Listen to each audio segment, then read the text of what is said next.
আমার কোনো দাম আছে? কিসের আমার দাম, কিসের আমার মূল্য? আমার কোনো মূল্যই নেই। কিসের মূল্য আছে? কোনো মূল্য নেই। আমার যদি ঈমান থাকে তাহলে আমার মূল্য আছে মরার পরে। দুনিয়ায় মূল্য দিয়ে কোনো উপকার নেই।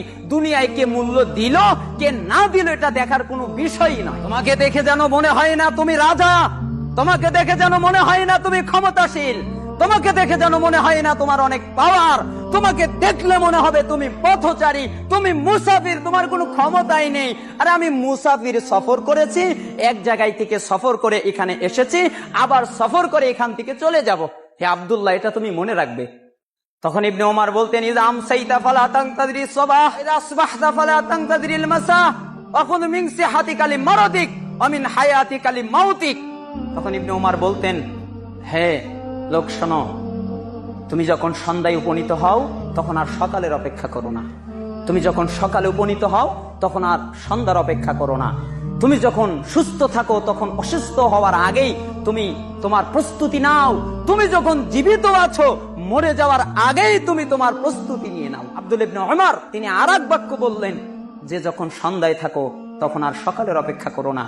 তুমি তো সকাল পাবে কিনা এটা তোমার জানা নেই।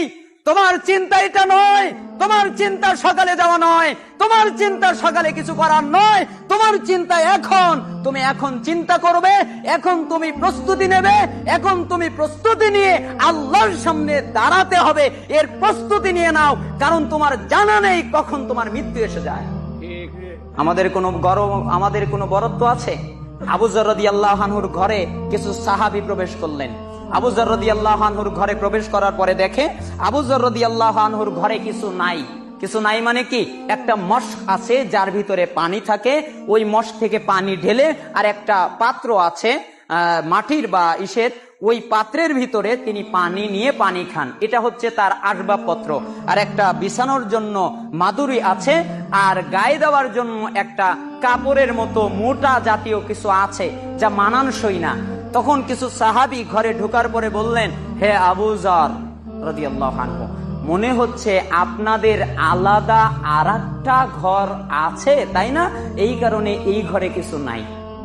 তখন আবু যর বলছেন, না, ঘর এটাই, আলাদা আর কোনো ঘর নাই, এটাই ঘর। তখন বলছেন, তাহলে মাল সামানা কই? তখন বলে, মাল সামানা নেই, এগুলাই তো আমাদের মাল সামানা, এটাই তো আমাদের প্রয়োজন, আর তো কিছু প্রয়োজন নেই। তখন বলে, না, দুনিয়ায় চলতে গেলে কিছু তো মাল সামানার প্রয়োজন আছে, এগুলো থাকলে তো আর দোষের কিছু নাই। তখন আবু যর রাদিয়াল্লাহু আনহু বলছেন, হে সাহাবীরা শোনো, যে এই ঘরের মালিক, ওই মালিক নোটিশ দিয়ে দিছেন আমাকে নোটিশ দিয়ে দিছেন, হে আবু যর, যখন তখন তোমাকে ঘর ছাড়তে হবে, তোমার ঘরে থাকার অনুমতি নাই। যখন তখন, কোনো সময় দেওয়া হয় নাই, যখন তখন তোমাকে ঘর ছাড়তে হবে। ওই ভয়ে আমি আবু যর কিচ্ছু করিনি এই ঘরে। কেন? এই ঘরই তো আমার নয়, এখানে তো আমি থাকবোই না, এজন্য আমি কিছু করিনি। আমার ঘর কোনটা? ওই আখিরাত হচ্ছে আমার ঘর।